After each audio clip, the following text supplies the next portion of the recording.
सभी को साहेब बन गए। चौथा भाग, चल हंसा सतलोक हमारे।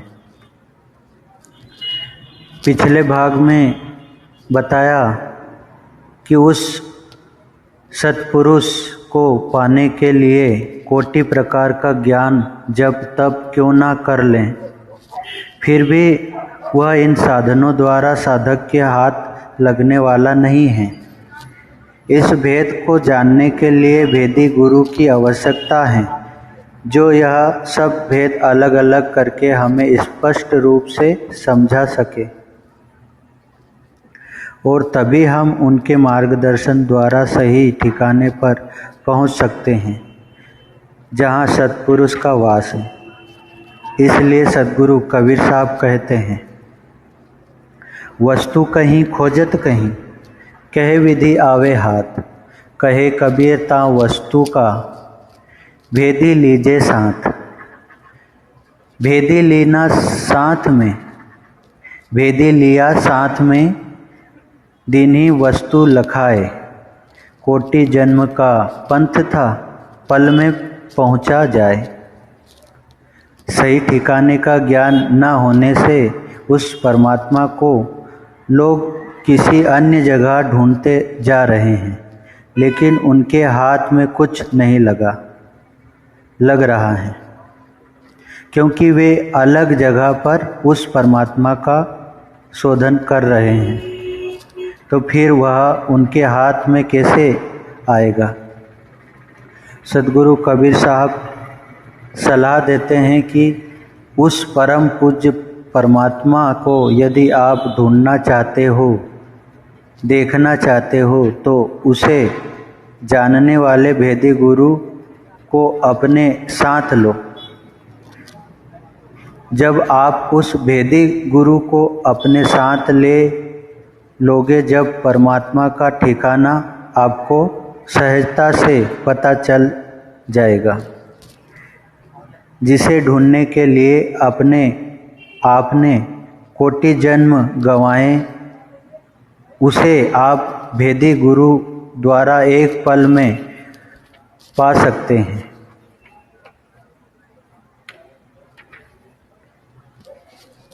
आगे कहते हैं, कोटि शब्द कहे मुख बानी,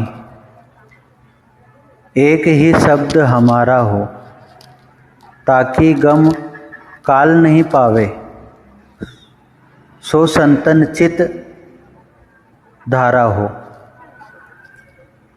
कोटि शब्द कहे मुख बानी, एक ही शब्द हमारा हो, ताकि गम काल नहीं पावे। सो संतन चित धारा हो। परमात्मा का वर्णन करने के लिए मुख द्वारा कोटि शब्द का उच्चारण ही क्यों ना किया जाए, फिर भी उसका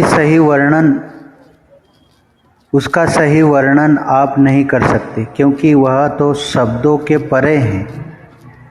जब आप अनुभव ज्ञान में उतरेंगे, तब आपको पता चलेगा कि वह तो केवल एक ही विधेय शब्द का काम है,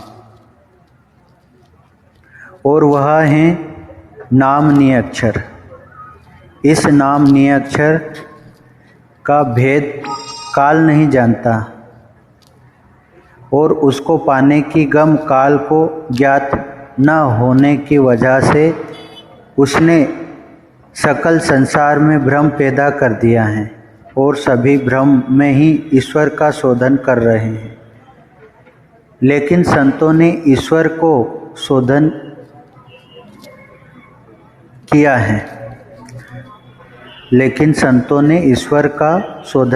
है, भ्रम में नहीं, यथार्थ में।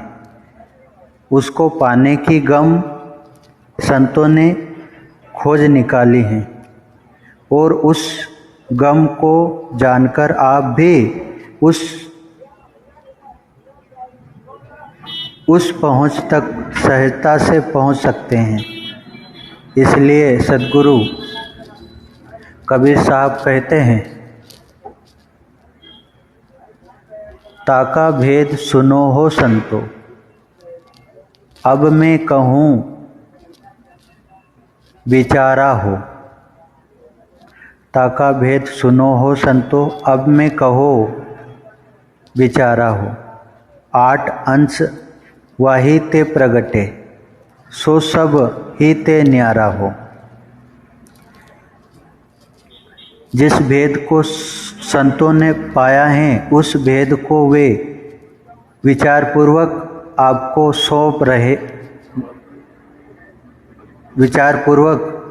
सौंप रहा हूँ, ताकि उस भेद को जानकर आप भी परमात्मा तक पहुँचने की कोशिश कर सकें।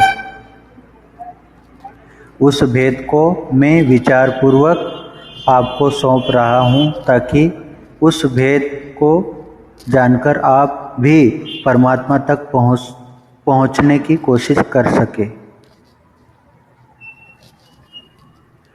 ये 5 तत्व और 3 गुण जिन्हें मिलकर 8 अंश कहा गया है, उसी परमात्मा की देन है। ये 5 तत्व और 3 गुण जिन्हें मिलाकर 8 अंश कहा गया है, उसी परमात्मा की देन है और वह सबसे न्यारा है। हमारे शरीर रूपी मंदिर में उसका एक अलग स्थान है, जहाँ वह अकेला ही रहता है।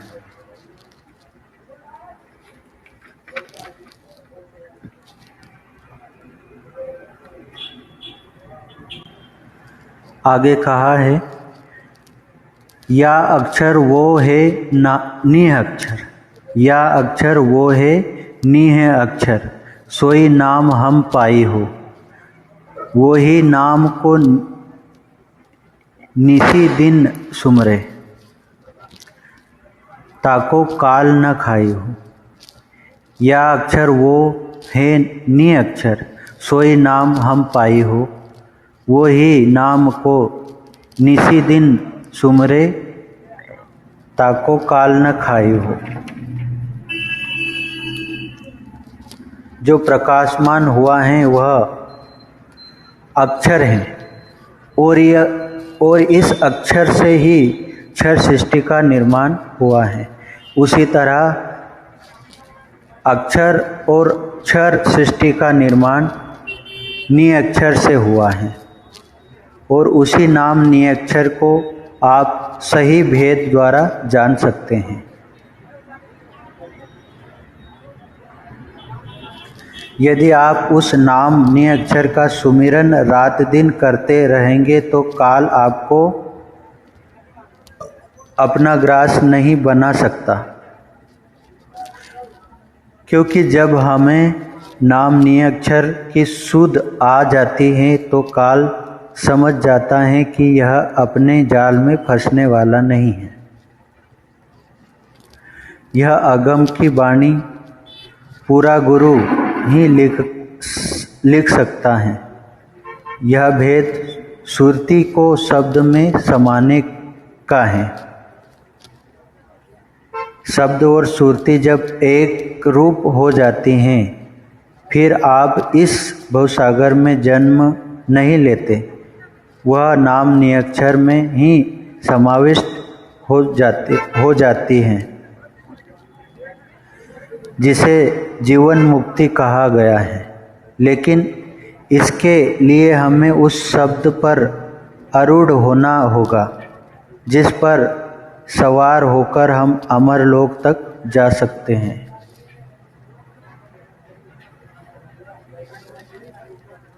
चल हंसा सतलोक हमारे,